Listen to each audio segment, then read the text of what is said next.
읽겠습니다. 마태복음 17장 51부터 66절. 나가다가 시몬이란 고레네 사람을 만나매 그에게 예수의 십자가를 억지로 지어 가게 하였더라. 골고다 즉 해골의 곳이라 하는 곳에 이르러 슬개탄 포도주를 예수께 주어 마시게 하려 하였더니 예수께서 맛보시고 마시고자 하지 아니하시더라.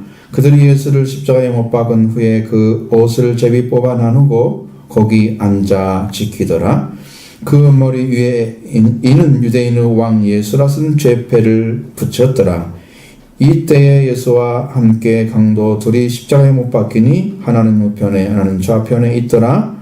지나가는 자들은 자기 머리를 흔들며 예수를 모욕하여 이르되 성전을 헐고 사흘 만에 짓는 자여 네가 하나님의 아들이거든 자기를 구원하고 십자가에서 내려오라 하며 그와 같이 대제사장들도 서기관들과 장로들과 함께 희롱하여 이르되 그가 남은 구원하였으되 자기는 구원할 수 없도다. 그가 이스라엘의 왕이로다. 지금 십자가에서 내려올지어다. 그리하면 우리가 믿겠노라. 그가 하나님을 신뢰하니 하나님이 원하시면 이제 그를 구원하실지라. 그의 말이 나는 하나님의 아들이라 하였도다 하며 함께 십자가에 못 박힌 강도들이 이와 같이 욕하더라. 제6시로부터 온 땅에 어둠이 임하여 제9시까지 계속하더니 제9시에 예수께서 크게 소리질러 이르되 엘리 엘리 라마 사박다니 하시니 이는 곧 나의 하나님 어찌하여 나를 버리셨나이까 하는 뜻이라.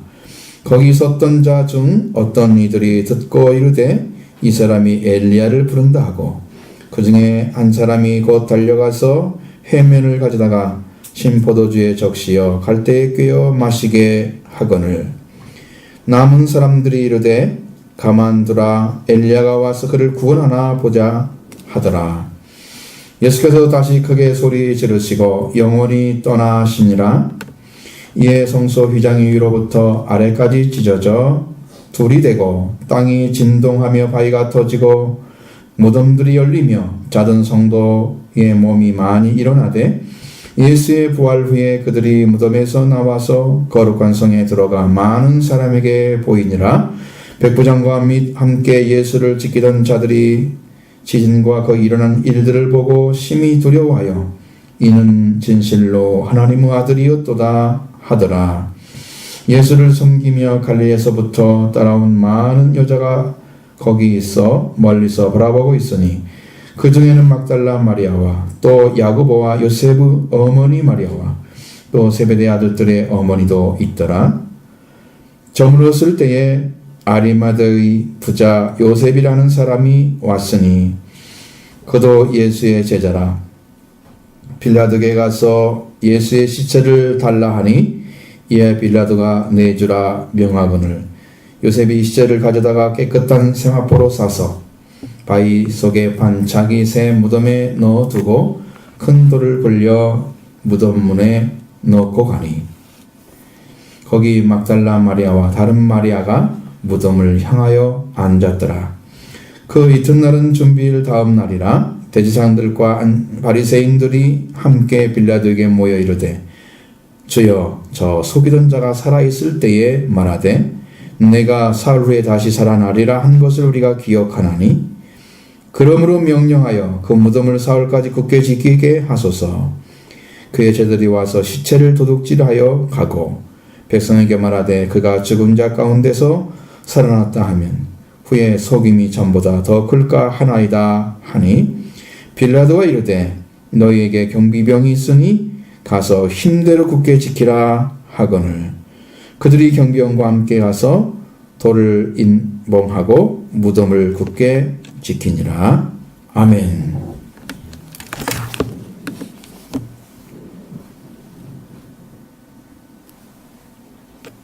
성경은 항상 같은 말씀을 하고 계시는데 여러분도 오늘 성령께 주신 말씀을 들으시길 바랍니다. 오늘 종료주일로 지키는 거죠. 우리가 예를 들어서 예수님이 입성하시는 모습을 봐야 되는데 우리는 성경을 예수님의 고난당하시는 모습부터 보기 시작했습니다.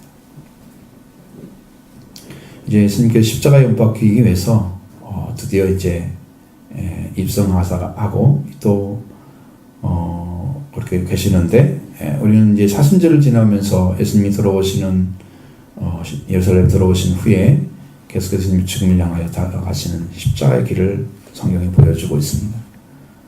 오늘은 마지막으로 마태복음 27장에서 보겠습니다.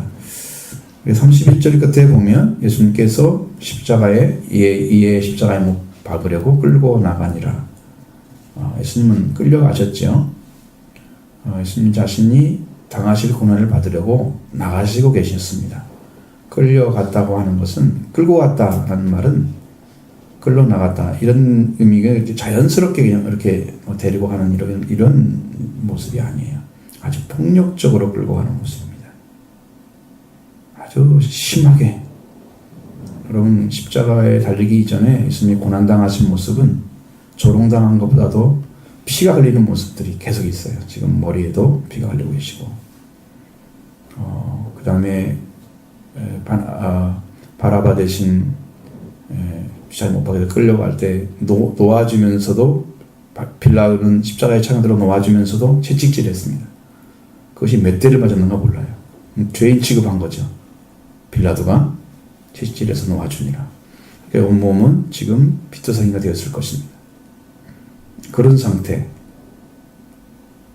그런 모습에서 십자가에 못 박히기 위해서 끌고 가는 모습을 아주 폭력적으로 함부로 다루면서 예수님을 데려가는 모습, 지금 그 모습을 상상하셔야 됩니다. 성경이 그렇게 말씀하고 있는 거예요.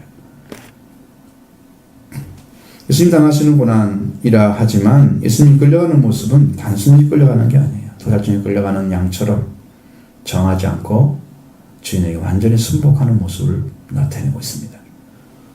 예수님 자기 목숨을 하나님께 맡기고 가시는 모습, 그렇게 가시는 모습입니다. 십자가에 못 박으려 끌고 아니라 하신 말씀에서 예수님 끌려가는 모습은 죄인이 아닌데 죄인으로 끌려가고 있는 거예요.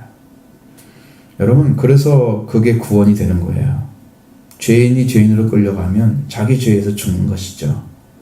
죄인이 아닌 분이 죄인으로 끌려가기 때문에 우리가 그를 통해서 속죄가 이루어지는 거예요. 그것이 은혜인데 이걸 발견하지 못하면, 로마서 6장의 말씀도 죄인을 위해서 의인이 죽으셨다고 말씀하시는, 이 엄연한 진리를 우리가 알지 못한다. 영이 모르기 때문에 깨달음이 없는 거예요. 그게 확실히 여러분에 들어와야 되는 겁니다. 예수님이 끌려가시는데 구레네 사람 시몬을 만납니다. 그를 억지로 십자가를 지게 가게 하는 거죠. 32절 보겠습니다.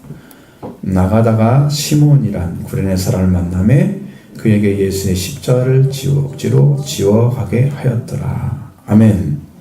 자, 예수님은 가야바 집의 뜰에서 이제 마을을 지나서 십자가에 못 박을 곳을 향하여 가다가 시몬이란 구레네 사람을 만났습니다. 그를 가지고 그에게 억지로 십자가를 지게 해서 가게 하는 거죠.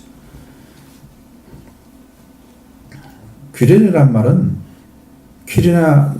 퀴레나이오스라고 했습니다. 이건 리비아 서북편에 있는 도시죠.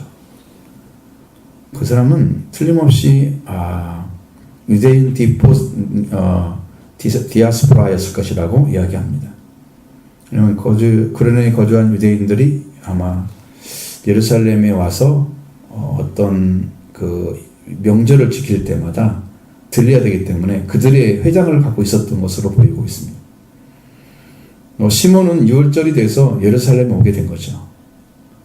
그래서 그런 일이 벌어졌는데, 이 시몬은 알렉산더와 누포의 아버지였습니다.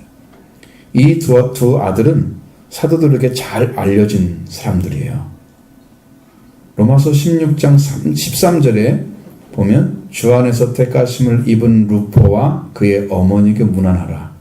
그의 어머니는 곧 내 어머니니라. 이게 루포의 어머니니까 시몬의 아내죠. 엄청 섬겼다는 거예요, 사도들을. 내 어머니 정도로 섬겼다는 거예요. 바로 루포가 시몬의 아들입니다. 그리스도인이 되었다는 거죠. 두 아들을 그리스도인이 되게 했다는 것입니다.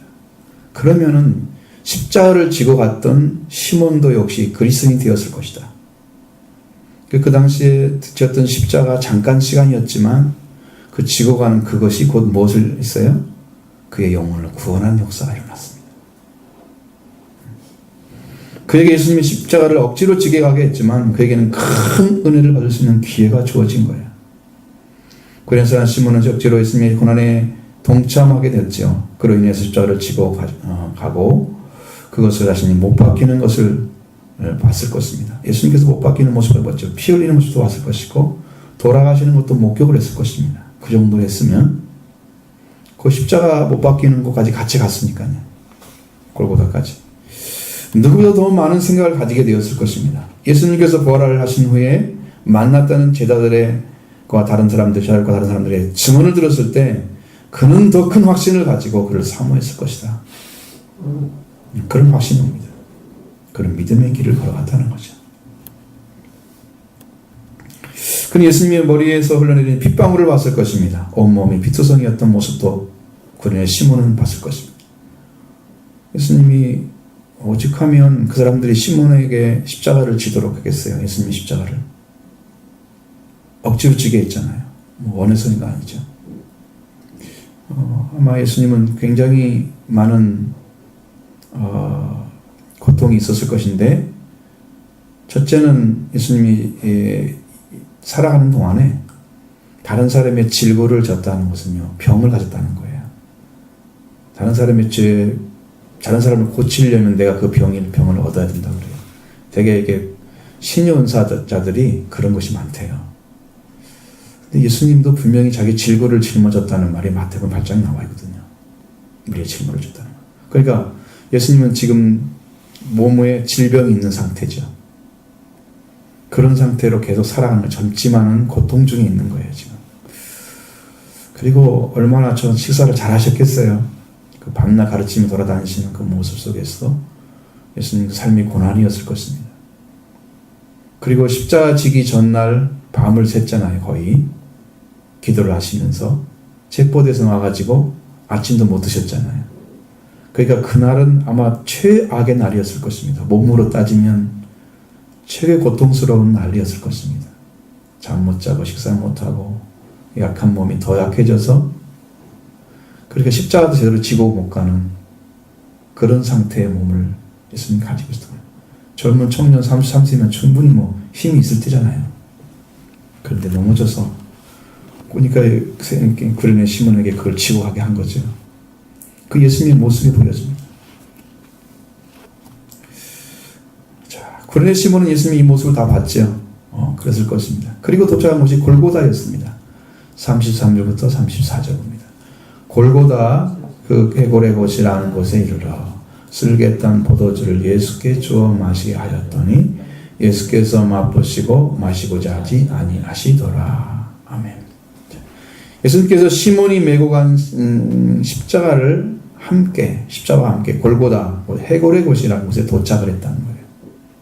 이 골고다라는 말은 아람어로는 갈가타 이런 말입니다. 굴골레트라고 하기도 합니다. 이게 두 가지로 읽어져요. 헬라어로 이것을 음역을 하니까 골고다라는 말이 되어버렸어요.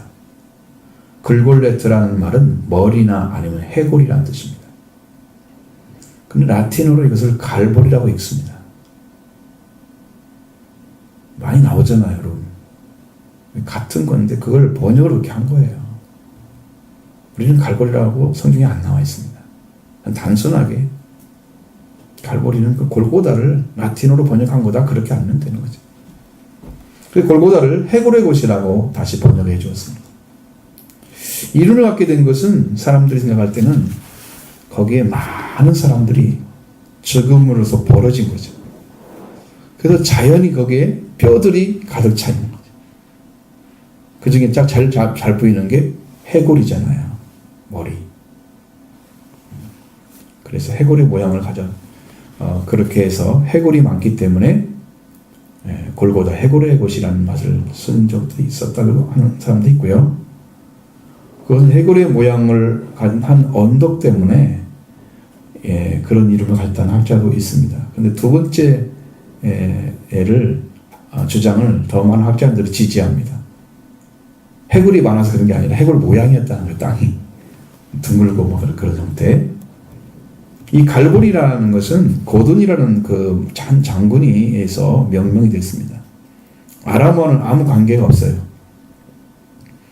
이 갈보리라는 말을 쓰느냐 사용하느냐 그러면 그 갈보리라는 말이 해골이란 칼바에서 파생된 단어이기 때문에 똑같다는 거죠. 해골이란 말과. 그래서 갈보리라고 쓰고 있습니다. 근데 골고다의 위치가 어디냐? 아무도 모릅니다. 지금도. 신기하지 않아요? 꼭 안 할 것 같은데 쉽게. 근데 예루살렘 가까운 길에서 그리고 멀지 않은 성에서 지방으로 내려가는 주요 도로변에 위치한 오늘의 성묘교회 거기에 가까운 곳으로 추정하고 있습니다. 단순히 추정할 뿐이에요.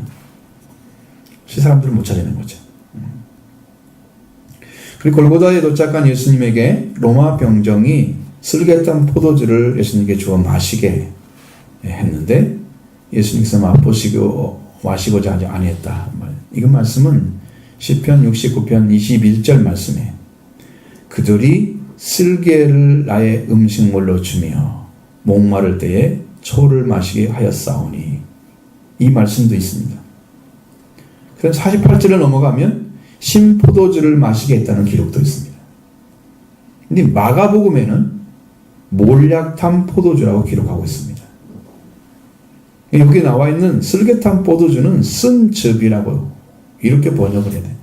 이것은 기록하고 있는 콜레라는 단어가 바로 해석을 잘못한 거 아닌가 싶어요. 콜레라는 단어는 문자적으로는 쓴 즙을 의미하는 거예요. 그러니까 쓴 즙이 들어있는 포도주 그렇게 하면 괜찮은데 쓸개를 탔다고 이게 아니라 쓸개 자체 맛에 쓰기 때문에 그 말을 사용한 게 아니에요. 그렇습니다. 이 탈무드에 보면은 사형수가 사형을 당할 때는 감각을 좀 못 느끼게 하기 위해서 고통이 덜하도록 하기 위해서 미량의 향이나 아니면 일종의 마취제를 달라 해서 복용할 수가 있었다는 거예요. 근데 예수님은 달라고 안 했는데 갖다 줬잖아요. 그냥 마시고자 안 했다. 왜? 그것은 고통을 그냥 고스란히 당하는 거지 어떤 걸로 좀 덜 당하고 이렇게 하고 싶지 않으신 거죠. 보통 사람 같으면 죽음이라도 좀 쉽게 죽자 이렇게 생각할 수 있는데 그렇지 않았다는 거죠. 이 쓴즙을 가리키는 칼레에 포도주를 섞어서 사형을 당하는 사형받아 고통당하는 사형수의 아픔을 조금이라도 덜어주기 위해서 이걸 주었던 포도주를 섞어서 주었을 것입니다. 예수님은 이것조차도 받지 않으셨다는 것. 십자가에 못 박혀서 당하시는 고통을 있는 그대로 받으신 것입니다. 그리고 예수님께서 십자가에 못 박은 다음에 그 옷을 제비와 나누고 예수님을 지키는 모습도 나와 있습니다. 35절로 37절을 보십니다. 그들이 예수를 십자가에 못 박은 후에 그 옷을 제비 뽑아 나누고 거기 앉아 지키더라. 그 머리 위에 이는 유대인 왕 예수라 쓴 죄패를 붙였더라. 아멘. 그들이 예수님을 끌고 나와서 해골의 곳 골고다까지 데리고 온 로마 군인들 예수님을 십자가에 못 박은 후에 그 옷을 제비 뽑아 나누고 거기에 앉아 지키고 있었다는 거예요. 예수님은 로마 군인들에 의해서 십자가에 못 박혔습니다. 그리고 예수님께서 십자가에 못 박히기 위해서 십자가를 자신이 지고 온 거예요. 그리고 자신이 지고 온 십자가에 못을 박히는 거예요. 그러니까 여러분이 십자가를 지고 가라는 말은 어떻게 하라는 것입니까? 오늘날에 제 십자가를 지고 나를 따르라고 말씀하시잖아요. 날마다 여러분들이 죽기 위해서 죽음을 향해서 가면서 자기가 못 박힐 십자가를 지고 가야 된다 그 말이에요. 그것이 날마다 제 십자가를 지고 예수님을 따라가는 방식입니다. 그건 여러분 그게 얼마나 고통스러운지 아시죠? 자, 예수님은 그렇게 가셨지만 그 가신 목적이 뭐냐? 가시는 방식이 무엇 때문에 그렇게 가셨느냐? 그러면 예수님은 말씀대로 가는 거예요. 말씀대로 가는 거예요. 못 박히기 위해서. 하나님께서 예수님을 아예 그냥 박살내기 위해서 보내시는 거예요. 우리가 예수님은 상하게 하기 위해서 아버지 여호와께서 그의 글을 보내셨다고 말씀하셔. 이사야 45장에 나와 있는 53장에 나와 있는 말씀이 들어가 있어. 바로 지금 십자가는 그게 말씀이 십자가예요. 그래서 자, 예수님 자신이 지신 십자가가 못 박혔기 때문에 우리도 오늘 말씀을 받고 그 말씀에 따라 순종하며 살다가 예수님이 십자가에 못 박힌 그 몸에 따라서 우리도 못 박히는 거예요. 말씀대로 못 박히는 거예요. 그래서 내가 그리스도와 함께 십자가에 못 박은 자가 되는 거고, 그리스도께서 십자가에 못 박힌 것은 오늘 인류의 죄를 살리기 위해서 죽으신 것이죠. 오늘 우리는 예수님 말씀을 따라 죽으시고 순종해서 걸어가신 십자가의 길은 그 끝이 십자가에 못 박히는 것이다. 오늘 말씀을 따라서 그리스도와 함께 걷고 말씀에 따라 죽으신 그리스도와 함께 십자가에 못 박히고, 그렇게 되어야 그 다음에 그리스도가 부활하신 것처럼 우리도 함께 부활하는, 그래서 영육간의 산자가 되는 거예요. 그러니까 말씀으로 가서 말씀으로 죽고 말씀으로 사는 것입니다. 그게 십자가에 못 박히고 부활하는 거예요. 먼저 따라가려면 자기를 부인하는, 완전히 자기를 부인하는 그것이 먼저 있어야 돼요. 그 다음에 삶이 자기 십자가를 지고 날마다 예수를 따라가는 것입니다. 그걸로 이루어지는 거예요. 신앙은 두 가지예요. 그래서 예수를 십자가에 못 박은 로마 군인들은 예수님 옷을 제비 뽑았다 하고 써 있습니다. 이 말씀은 시편 22편 18절 말씀에 있습니다. 내 곁에 내 겉옷을 나누며 속옷을 제비 뽑나이다 라는 말씀이 이루어진 거예요. 그 후에 그들이 거기 옆에서 앉아 있었다. 이런 거죠.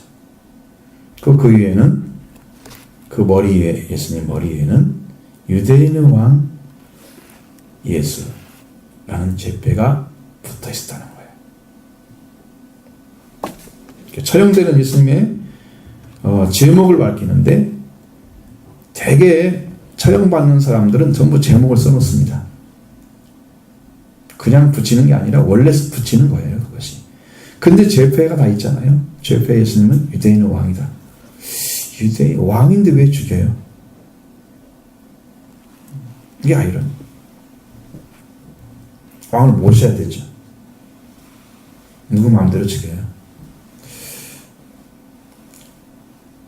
네, 이 처형되는 예수의 제목을 밝히는 내용이 제패에 기록되는데 주로 나무판 위에 석고를 바릅니다.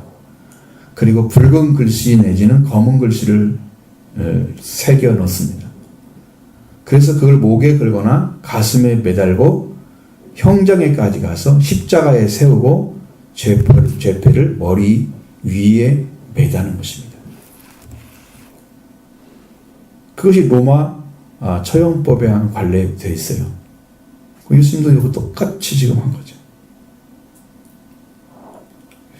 근데 여기 성경에 나와 있는 빌라도가 예수님의 제패를 만들어서 붙였는데, 각 복음서를 보면 다 차이가 좀 있습니다. 요한복음에서 가장 정확하게 기록된 것이 19장 19절 빌라도가 패를 써서 십자가에 붙이니 나사렛 예수 유대인의 왕이라 기록되었다. 나사렛 예수 유대인의 왕.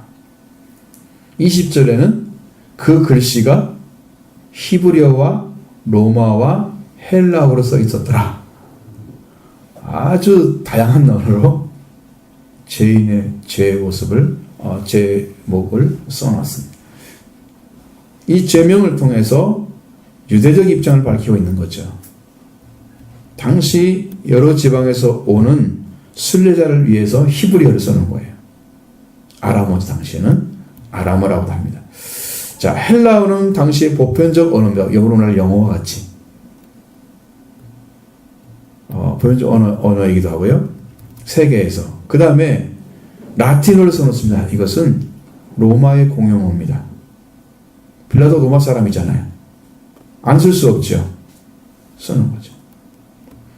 강도 둘이 십자가에 못 박혀 있었다는 모습을 말씀하고 있습니다. 38절로 40절, 38절로 40절입니다. 이때 예수와 함께 강도들이 십자가에 못 박히니 하나는 우편에 하나는 좌편에 있더라. 지나가는 자들은 자기 머리를 흔들며 예수를 모욕하여 이르되 성전을 얼고 살만에 짓는 자여 내가 만일 하나님의 아들이거든 자기를 구원하고 십자가에서 내려오라 하며. 아멘. 자, 예수님이 십자가에 못 박혀서 십자가에 매달려 있는 그곳에 강도 둘이 있었다는 거죠. 하나는 우편에 하나는 좌편에 있었습니다. 여기 강도라는 말은 실제적인 강도가 그냥 무슨 강도라는 말로만 써 있는 게 아니라 이 사람들의 죄목은 사실은 반란자나 음모자, 반란 음모자 이런 거예요. 그러니까 사형을 당하죠. 강도했다고 죽이는 게 아니에요. 그 작은 제목이 아니고 밀란을 만들어내거나 아주 굉장히 어지럽게 하는 저들이죠. 정치범과 같은 용어로 써 있습니다. 이것은 강도의 의미가 아니에요. 이 강도는 예수님께서 풀려난 바라바의 일당이었다는 것을 추측하는 사람도 있습니다. 혹시 그들이 아니었을까? 바라바와 함께 하다가 잡혔는데 바라바는 놓아주고 그들은 못 박히는 그런 일이 벌어져요. 위경인 도마복음서에는 그들의 이름이 나와 있습니다. 좌편에 못 박힌 강도는 게스타이라는 말을 썼고요. 우편에 못 박힌 강도의 이름은 데스마이라고 그렇게 써 있습니다. 그건 알 수 없는 거지만 도마복음서 우리가 믿는 복음이 아니에요. 위경이기 때문에 성경으로 취급하는 말이 아닙니다. 예수님도 이런 죄인 가운데 똑같이 섞여서 돌아가셨습니다. 마치 죄인이 죽는 것처럼 보여주고 있습니다. 하지만 예수님은 예수님이 지신 죄 때문에 돌아가시는 게 아니고 죽으시는 게 아니고 인류의 짐을 지고 돌아가시는 거예요. 그 대신에 죄가 없는 분이 돌아가시면 죄가 없는 분에 의해서 속죄함이 이루어집니다. 죄가 있는 자가 죽으면 그 죄 때문에 자기가 죽는 거예요. 그 사람은 다른 사람을 구원할 수가 없습니다. 그 죄 없은 예수님이 왜 돌아가시겠을까요? 돌아가신 모습은 안타깝고 참 그렇지만 죄가 없는 분이 사람을 대신해서 죽어줘야 죄 있는 사람을 구원할 길이 열려지는 거예요. 로마서 6장에 있는 말씀이 이루어지는 거예요. 의인이 죄인을 위해서 오신 거죠. 자, 지나가는 자들은 머리를 들면서 예수님을 모욕합니다. 성전을 헐고 살만에 짓는데 네가 하나님의 아들이거든 너를 구원하고 십자가에 내려오라. 요즘 무지함이요. 참 죄의 죄예요. 성전이 무엇인지. 이 사람들은 육적인 사람들이니까 보이는 성전만 얘기하겠죠. 구원이 무엇인지 모르는 자들. 하나님의 아들이 왜 십자가에 못 박혔는지 모르는 무지함이 때문에 예수님을 모욕하고 있는 거예요. 마치 자기 말이 옳은 것처럼. 왜? 못 박힌 자는 지금 진 자기 때문에 진 사람은 승리할 수 없잖아요. 그러니까 못 박힌 것은 이미 그들에게는 뭐가 된 거예요? 죄인이 된 거예요. 그들의 눈에는. 여러분도 그렇게 보이나요? 예수님이 못 박혔기 때문에 예수님은 죄인이다. 그렇게 보나요? 지금 그 모습이에요. 그러니까 문제가 되는 거예요. 지나가는 자들이 모욕을 했는데 대제사장들도 예수님은 희롱했다고 써 있습니다. 42절, 4절까지 보겠습니다. 11절부터. 그와 같이 제사장들과 서기관들과 장로들과 함께 희롱하여 이르되 그가 남은 구원을 때 자기는 구원할 수 없도다. 그가 이스라엘의 왕이로다. 지금 십자가에서 내려올지어다. 그리하면 우리가 믿겠노라. 그가 하나님을 신뢰하니 하나님이 원하시면 이제 구원을 구원하실지라. 그의 말에 나는 하나님의 아들이었다 하였도다 하며 함께 십자가에 못 박힌 강도들도 이와 같이 욕하더라. 아멘. 대장들도 서기관들도 장로들도 마찬가지로 구원돼서 모르고 있는 자들입니다. 다른 사람을 구원했다는 말은 다른 죽은 자들, 다른 사람이 죽은 자들, 또 병에 걸려 있는 사람들, 귀신에 걸렸던 사람들, 죄 때문에 멸망당하고 있는 사람들을 구원해 주는 일을 했죠. 자, 그러니까 예수님은 자기를 위해서 쓰지 않았습니다. 능력을. 자기를 보호하거나 자기를 대항하는 자를 처벌하기 위해서 쓰지 않았습니다. 능력을. 다 다른 사람을 위해서 썼습니다. 그러니까 예수님은 자기의 능력이 무한함에도 불구하고 그 능력을 자기를 위해서 사용하지 않았습니다. 자, 다른 사람 죄를 용서해 주기 위해서, 병에 걸린 자를 놓아주기 위해서, 살리기 위해서 사용하신 것이죠.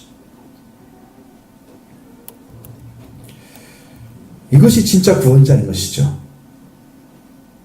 그 주 예수님이 죽고 있다는 사실에 대해서 다른 사람들은 자신은 다른 사람은 구원할 수 없다라고 판단하고 있습니다. 비난하고 있습니다.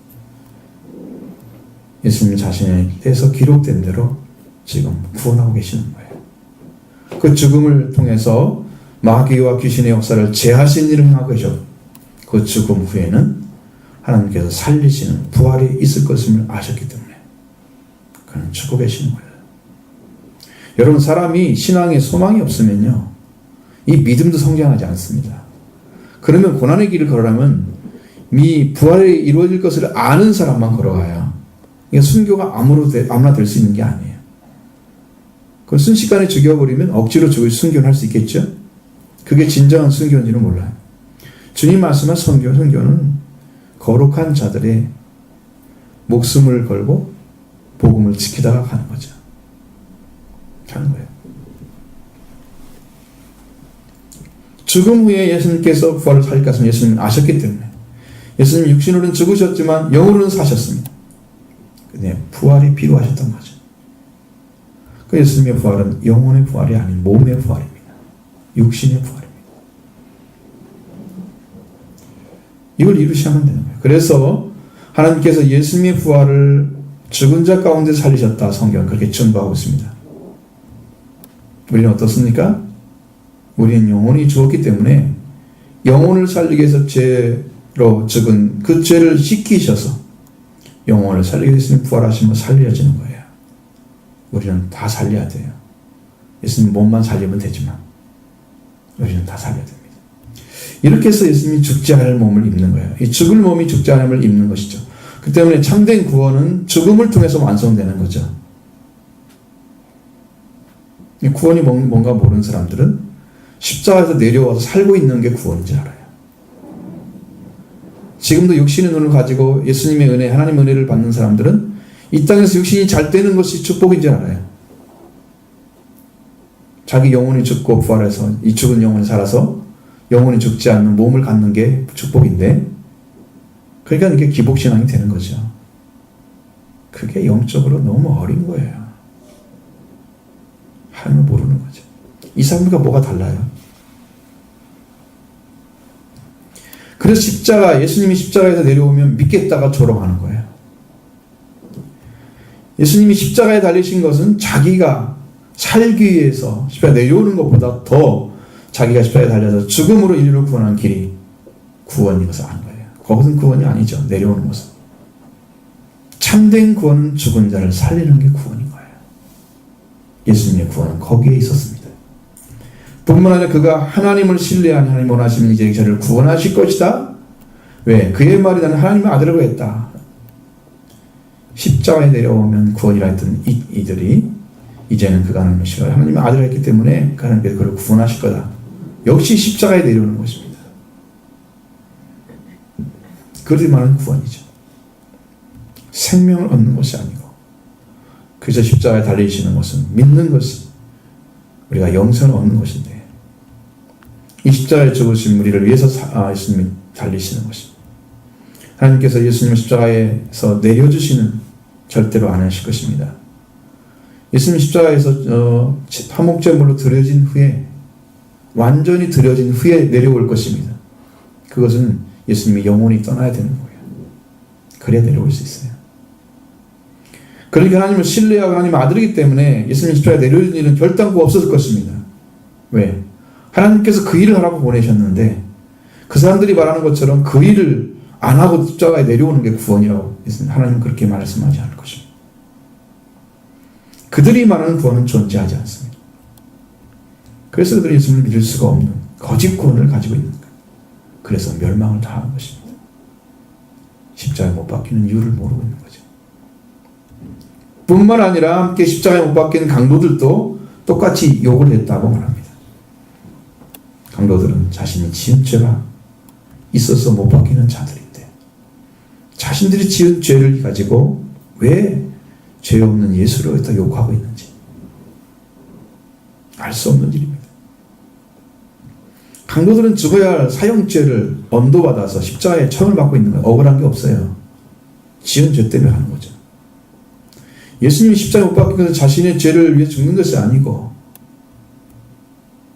사람이 지은 죄 때문에 죄를 그에게 얹어가지고 짐을 져서 짓게 하는 여호와께서 그에게 짐을 그에게 지게 하신 거예요.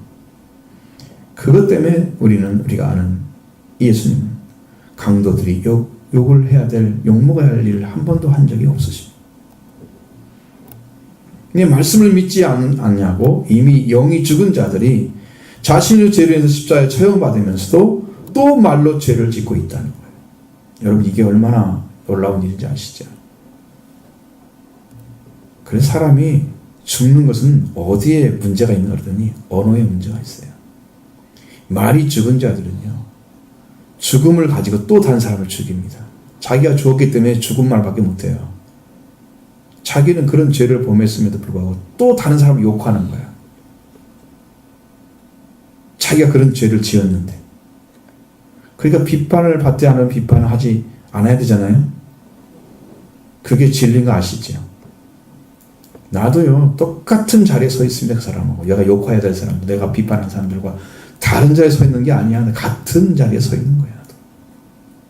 내가 더 똑똑한 줄 알고 내가 더 나은 줄 알고 비판하는 거지.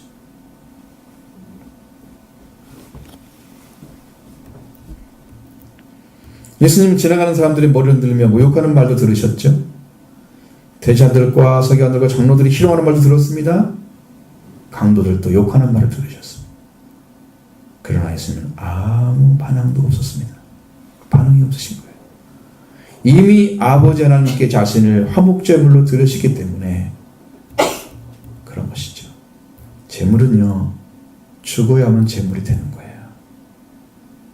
예수님이 여기서 산자의 반응을 세상 사람들이 말하는 말의 반응을 같이 보이면 이건 산자가 되는 거지 제물이 될 수가 없어요. 예수님은 완전히 죽으신 분이십니다. 그래서 아무 말도 안 하시죠. 그러니까 예수님은 십자가 아버지께서 자신을 내려 이제 죽기까지 복종하게 하시고 이 십자가에 못 박아 죽으신 그 일을 행하고 계시는 거. 비난, 어떤 비난이나 모욕이나 희롱의 말은 아버지와 예수님의 관계에서 이루어지는 죄사함과 구원과 회복과 부활을 이루어가시는데 아무것도 필요하지 않았습니다. 그들의 말이 그걸 부정할 수도 없고요. 그 관계를 깨트릴 수도 없습니다. 이미 제물로 드려진 예수님은 그 길만 걸어가고 계셨던 거예요. 그래서 말씀을 안 하시는 거예요. 여러분이 죽는 사람이 말을 하면요. 이게 다 이유를 대는 거잖아요. 절대로 회개는 없습니다. 그 사람에게. 그런 모진 말들을 다 받으면서도 내가 죄인입니다 라고 들어가야 구원을 받는 거예요. 거기서 이루어지는 거예요. 근데 그런 말 들으면 기분이 나빠가지고 그냥 견딜 수가 없잖아, 사람. 그게 뭔 말이에요? 아직 재물이 된 게 아니에요. 살아있는 거예요. 영적 재물이 영적 제사를 드리라고 말씀하고 있잖아요.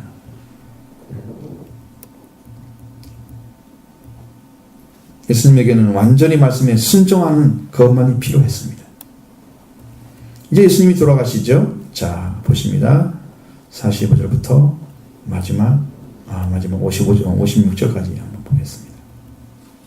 45절부터 합니다. 제 6시로부터 온 땅에 어둠이 임하여 제 9시까지 계속되더니 제 9시쯤에 예수께서 크게 소리질러 이르되 엘리 엘리 라마 사박다니 하시니 이는 곧 나의 하나님 어찌하여 나를 버리셨나이까 하는 뜻이라. 거기 섰던 사람 중에 어떤 이들이 듣고 이 사람이 엘리야를 부른다 하고, 그 중에 한 사람이 곧 달려가서 해면을 가지고 신 포도주를 적시어 갈대에 꿰어 마시게 하거늘 그 남은 사람들이 이르되 가만두어라, 엘리야가 와서 그를 구원하나 보자 하더라. 예수께서 다시 크게 소리 지르시고 영원히 떠나시다. 이에 흥소 휘장 위로부터 아래까지 찢어져 둘이 되고 땅이 진동하며 바위가 터지며 무덤들이 열리며 자던 성도의 몸이 많이 일어나되, 예수의 부활 후에 그들이 무덤에서 나와서 거룩한 성에 들어가 많은 사람들에게 보이니라. 백부장들과 및 함께 예수를 지키던 자들이 지금과 그 일어난 일들을 보고 심히 두려워하여 이르되 이는 진실로 하나님의 아들이었도다 하더라. 예수를 섬기며 갈릴리에서부터 따라온 많은 여자가 거기 있어 멀리서 바라보고 있으니 그 중에 막달라 마리아와 또 야고보와 요셉의 어머니 마리아와 또 세베대 아들들의 어머니도 있더라. 아멘. 제 6지부터 온 땅이 어둠이 임해서 9시까지 계속됐습니다. 제 6시는 정오를 가리키는 거죠. 제 9시는 오후 3시를 가리키는 거죠. 그리고 오후 3시까지 3시간 동안 어둠이 온 땅에 임했다. 예수님이 못 박힌 십자가에 못 박힌 시각은요, 오전 9시경입니다. 마가복음 15장 25절에 때가 제3시가 되어 십자가에 못 박으니라 기록하고 있습니다. 예수님께서 3시간여를 십자가에 달리시는데 육체적으로 찢어지는 고통을 당하시고 계셨던 거예요. 또 3시간은 어둠보다 더 짙은 영적, 정신적 고뇌를 맛보시며 시시각각 다가오는 죽음을 온몸으로 확인하고 계셨습니다. 그런 고통 중에 또 3시간을 어둠이 임했던 것은, 이 어둠이 임한 것은 심판과 고통을 표현하는 표적입니다. 온 땅에 어둠이 있다는 것은 온 땅이란 지구를 뜻하는 게 아니에요. 국한된 지역을 말합니다. 마치 이집트에서 3일 흑암이 재앙이 임할 때에 이스라엘 백성들이 거주했던 땅은 빛이 있었다. 나머지는 이집트 사람들이 거했던 곳은 다 캄캄했다. 출애굽기 10장 21절로 23절에 그 말씀이 기록되어져 있습니다. 자, 근데 그동안은 사람들이 볼 수 없었습니다. 자기 처소에서 일어나는 자가 없으되 온 이스라엘 자손들이 거주한 곳에는 빛이 있었더라. 그러면 나눠져 있죠? 그와 같은 거예요. 그 당시에 일식이다 그러는데 일식이 일어날 수가 없는 시간이었습니다. 그때는. 자, 이렇게 3시간 동안 어둠이 임한 것은 예수님이 당하는 고난은 곧 우주의 고통이라는 사실을 보여주고 있습니다. 창조자의 죽음을 슬퍼하는 거예요. 그런 의미죠. 사람들이 죄를 지어 죽음에 이른 것은 하나님의 고통이었습니다. 그러나 사람이 하나님께 돌아가는 것, 곧 또한 하나는 사람이 들어가야 할 회개의 문을 통과하는 것이기 때문에 고통이 따라오는 거예요. 이 육체의 고통을 통해서 예수님이 담당하신 죄악은 참으로 혼돈과 공허 가운데 있는 어둠에 있는 그들에게 빛을 비치는 것 같은 거예요. 생명이 사는 세계를 만드신 영적 새로운 창조물이 되게 하는 그 일 때문에 예수님은 고통을 당하셨습니다. 예수님은 이 일로 인해서 크게 소리를 질렀다. 엘리엘 라마 사박다니, 큰 소리로. 이 말은 히브리어와 아람어 음역에 따른 것입니다. 시편 22편 1절 말씀이 거기에 들어있습니다. 십자가에서는 가성 7원에서 4번째에 해당하는 말인데, 이 말씀은 마태와 마가만이 기록하고 있습니다. 엘리라는 말은 히브리어 엘리를 마태에서는 그대로 쓰고 있는데, 마가는 이것은 엘로히라고 불렀습니다. 그건 나의 하나님이라는 말이죠. 아람어 음역에서 엘로히를 엘로이라고 고쳐서 불러서 나의 하나님 나는 그래요. 라마 사박다니는 순수 아람어입니다. 여는 어찌 나를 버리십니까? 버리십니까? 묻고 있는 거예요. 예수는 아버지 하나님을 향해서 나의 하나님 어찌 나를 버리십니까? 버리셨나이까? 하고 외치신 거예요. 버림받은 고통의 소리였습니다. 하나님께 예수님께서 하나님께 나를 왜 버리십니까? 라고 묻고 계시는 거예요. 그러나 하나님은 아무 대답도 없으셨습니다. 하나님 예수 그리스도를 버리신 것은 그리스도를 버리셔야만이 다시 인류를 하나님께 돌아오게 할 수 있기 때문이었습니다. 하나님이 예수님을 세상에 보내신 것 자체가 하나님께 예수님을 통해서 인류를 구원하게 주시기 위해서 버림받게 하신 거예요. 그러니까 비하란 말을 쓰잖아요. 가장 높은 곳에 가장 천한 곳에 내려오셨다. 죄인이 사는 곳에. 그것도 죄인인 사람의 모양으로 나타나셨다. 가장 큰 비하죠. 이미 버린 거예요, 그것이. 우리에게는 놀라운 복음이지만 예수님에게는 버림당하는 모습입니다. 자, 하나님과 관계 끊어진 이 죽음의 세계에 예수님은 독생자, 하나님 독생자 영광을 가지고 육신이 되셔 오셨습니다. 받을 아들이시고 그리스도신 예수님이 이제 자신 십자가에 못 박혀서 고통을 받으시고 그 버림받으시는 큰 고통을 당하고 계시지만 하나님께 부르짖는 소리를 들으셨을 건데 아무 말씀도 안 하십니다. 어쩌면 이런 것입니다. 아들을 잃은 슬픔 때문에 아버지는 말씀하실 수가 없으셨던 것이죠. 너무 아프니까. 너무 아프면 말을 못한다 그러잖아요. 여러분 설 아프니까 뭐 도와주세요 이렇게 한대요. 진짜 아프면 악 하고 말을 한마디로 못 지른다고 하잖아요. 너무 고통스러우니까. 죄인이 아닌 아들이 사람이 되어 죄인이 받아야 할 세례를 받을 때 하나님은 이는 내 사랑하는 아들 내 기뻐하는 자라고 성경에 기록하고 있습니다. 마태복음 3장에서. 변화산에 올라가서 그 모습이 빛처럼 변형됐을 때 베드로와 두 제자에게 호련히 부르면서 나 소리가 나서는 이는 내 사랑하는 아들 내 기뻐하는 자는 너는 그 말을 들어라. 하나님 말씀하셨습니다. 지금 가장 큰 형벌을 받으시는 예수님의 부르심을 들으시고도 아무 대답이 없으셨습니다. 이것은 아버지 하나님의 큰 슬픔을 나타내고 있습니다. 그런데 이것은 보이지 않지만 너희는 내가 아들을 잃은 슬픔을 아느냐? 너희는 내가 아들을 잃은 그 고통을 아느냐? 보이지 않는 대답이. 말하지 않는 것은 그런 것입니다. 아버지 하나님이 잃은 아들을 여러분 한 번도 기억해 보셨나요? 얼마나 고통스러우실지. 대답을 못 하시는 거예요. 설상가상으로 그 옆에 있는 사람은 뭐라고 합니까? 이 사람이 엘리야를 부른다. 그 중에 한 사람 달려가서 너무 고통스러워서 소리 지르는 줄 알고 해면 가지고 있죠. 스펀지죠. 스펀지에다 가다가 신포도주를 적셔가지고 갈대를 깨서 이렇게 입술에 대해줬습니다. 그 남은 사람 옆에서 뭐라고 합니까? 가만둬라. 엘리야 와서 구원해보자. 엘리라는 말을 엘리야로 들었던 거예요. 여러분 이렇게 오해를 하고 엘리야가 와서 그를 구원해보자 했을 때 또 그들이 구원은 뭐랍니까? 예수님이 십자가에서 내려오는 거죠. 구원해보자. 예수님이 다시 소리 크게 지르고 영혼이 떠나셨다고 말씀하고 있습니다. 아마 요한복음 19장에 나와 있는 다 이루었도다 하신 말씀이 아닐까 싶어요. 이 말씀은 나와 있는 말씀이 아니에요. 육체와 영혼이 분리된 것입니다. 그때부터 육체는 죽은 거예요. 그 영혼이 어떻게 됐을까요? 그가 영혼이 죽어서 지옥에 가느냐 아니면 영혼이 살아서 하나님께 돌아가느냐 하는 시간이 된 거예요. 예수님의 영혼은 어디 가겠을까요? 그래서 여러분에게 말씀드리는 것이에요.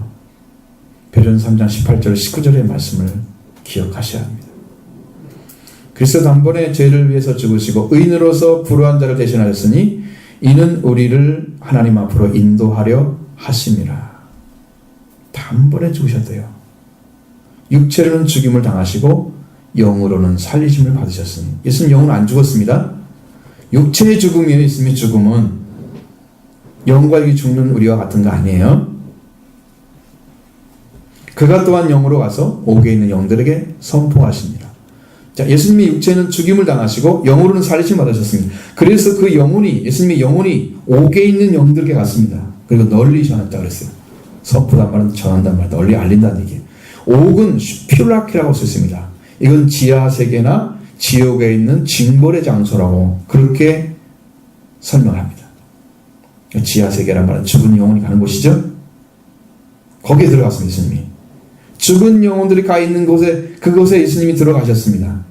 산자들은 낙원에 들어간다고 하지만 죽은 자들은 음부에 들어간다고 하죠. 그 장소가 거의 같습니다. 다른 용어죠. 똑같은 말. 예수님이 영으로 가셔서 영혼이 징벌을 받는 장소에 들어가셔서 자신을 알리셨다고 그랬어요. 지옥의 권세를 이기신 능력을 말씀하고 있는 거예요. 지옥에 들었다고 해서 다시 돌아오셔서 하나님 사신 능력을 했으니 몸은 부활하셨습니다. 예수님 영혼이 떠나가시자 성소의 휘장이 위에서부터 아래까지 찢어져 둘이 됐습니다. 그래서 진동에서 바위가 터지죠. 무덤들이 열리죠. 작은 성도들이 많이 일어났다. 이 자단 말은 이것은 죽었다는 의미죠. 죽었던 성도들이 많이 일어났다. 예수님 부활 후에 그들이 무덤에 나와서 거룩한 성에 들어가서 많은 사람이 보였다. 이 거룩한 성이 이 땅의 성인지 아니면은 거룩한 성이면 하나님의 나라를 상징하는 그런 단어인지 저는 두 번째 같아요. 예루살렘에 있는 사람들이 많은 사람들이 아니고 그 모습을 보여준 거예요. 자, 성소 휘장이 둘을 아위로부터 아래로 찢어졌습니다. 성전 안에 성소와 지성소가 있지요. 그림을 좀 붙여놓고 좀 설명하면 참 좋을 텐데. 이렇게 이렇게 성전이 있으면 이쪽 위쪽에 조그맣게 돼 있고 이렇게 좀 넓은 정소가 있잖아요. 성소가 규비전 다 나와 있어. 나중에 다 나올 건데 그게 자 앞에 여기가 성소라고 그러고 요 좁은 곳이 지성소입니다. 성소와 지성소를 나누는 곳이 휘장이라는 곳으로 딱 덮여서 이렇게 예배당 보면 이렇게 지금 여기서 휘장이 딱 쳐졌다고 생각해요. 이렇게 이것은 성소와 지성소를 나눠야만 된다는 얘기예요. 그래야만이 구분이 되는 거예요. 성소 안에 성소에는 예수 그리스도를 상징하는 진설병, 빵이죠. 그리고 금 등대가 빛을 발하고 있었습니다. 원래 그러세요. 지성소에는 법궤가 있고 그의 그룹들이 날개를 맞대고 이렇게 있어요. 그 그룹들이 날개를 맞대고 있는 그곳에 그 밑에가 속죄소인데 여기에 1년에 한 번씩 대제사장이 들어가서 온 백성의 죄를 속죄하는 속죄 의식을 진행합니다. 예수님이 죽으심으로 속죄가 완성됐기 때문에 예수님께서 영혼이 떠나가셨을 때 지성소를 맡고 있던 휘장이 찢어진 거예요. 속죄가 완성됐다는 얘기예요. 예수님이 인류의 죄를 사했다는 의미입니다. 예수님이 영혼과 육체가 분리해서 영혼이 떠나가시는데 그 문제가 생겼어요. 그러니까 육체의 죽음이 이 가려막혔던 이 휘장을 찢은 거예요. 예수님의 죽음. 그 휘장은 저의 육체니라. 히브리서 10장 나오죠? 그 말씀이 이루어진 거예요.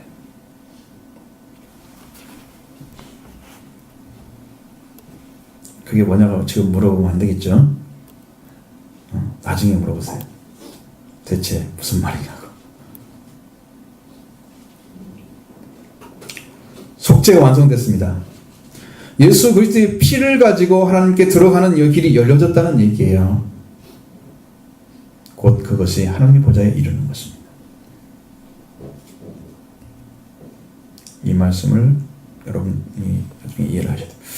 무덤들이 열리며 작은 성도들이 많이 일어났고 예수님의 부활 후에 그들의 무덤에서 나와서 거룩한 성에 들어가서 많은 사람이 보였다고 기록하고 있습니다.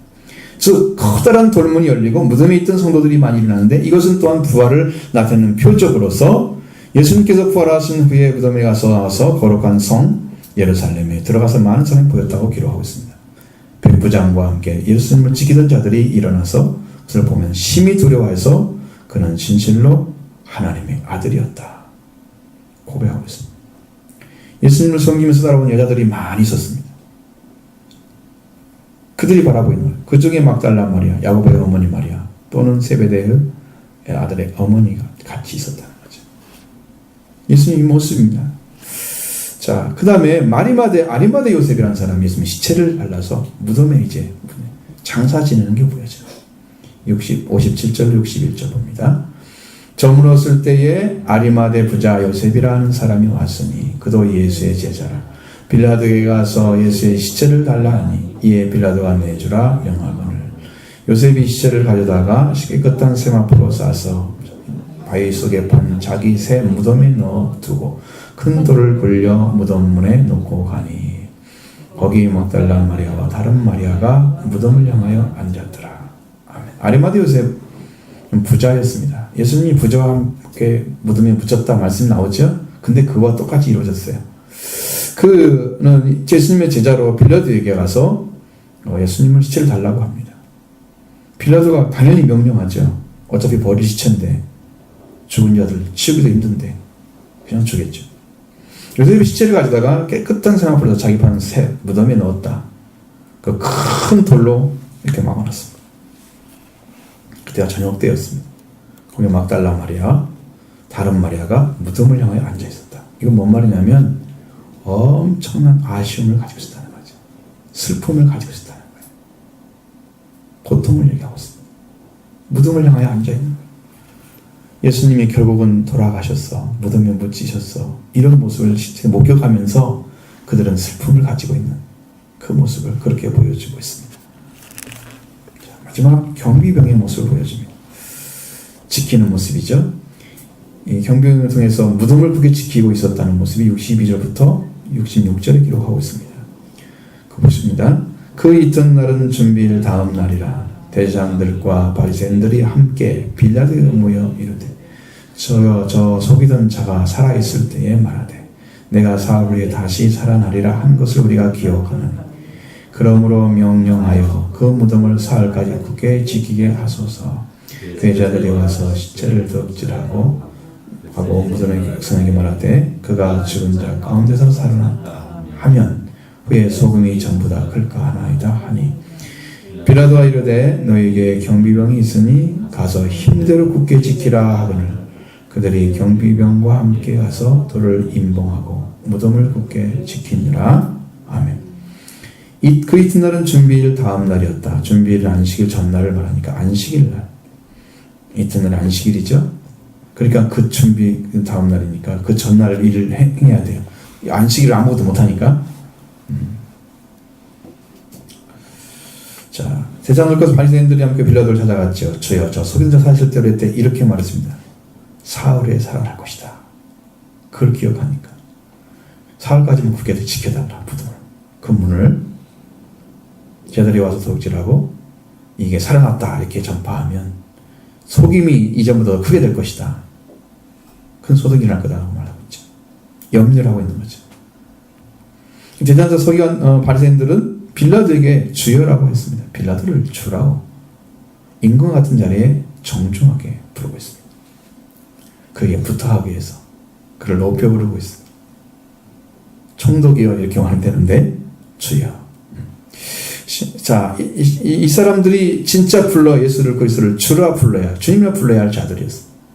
가룟 유다는 랍비라고 부르고 주님이라 부르지 않아서 멸망을 당한 것이죠. 불신앙의 모습입니다. 그래서 멸망을 합니다. 그러나 이 제사장들과 대제사장들과 바리새인들은 예수님을 주라고 부르지 않고 빌라도를 주라고 불렀다는 거죠. 예수님은 주와 선생으로 이 땅에 오신 분이었습니다. 그러나 대제사장들과 서기관들은 바리새인들은 예수님을 주로도 믿지 아니하고 선생으로도 배우지 않았기 때문에 그들은 멸망을 당한 것입니다. 그래서 빌라도를 주라고 불렀던 그들이 예수님을 부를 때는 저 속이던 자라고 부르고 있습니다.